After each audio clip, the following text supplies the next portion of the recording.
আসসালামু আলাইকুম। আবার একটা নতুন ব্লগে আসলাম।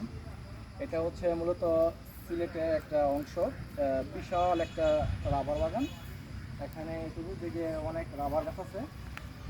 আপনারা দেখতে পাচ্ছেন এখানে রাবার সংগ্রহ করার জন্য একটা পাত্র আছে। তো এখন কিছু কিছু গাছে রাবার সংগ্রহ করা হচ্ছে। তো আসলে সত্যি জায়গাটা হচ্ছে খুবই মনোমুগ্ধকর এবং সুন্দর একটা জায়গা। সিলেটে আসলে আশা করি যে রাবার এই বাগানটা বা বিভিন্ন বাগানের যে অংশগুলো আছে আপনি দেখতে পাবেন। ধন্যবাদ। আসসালামু আলাইকুম।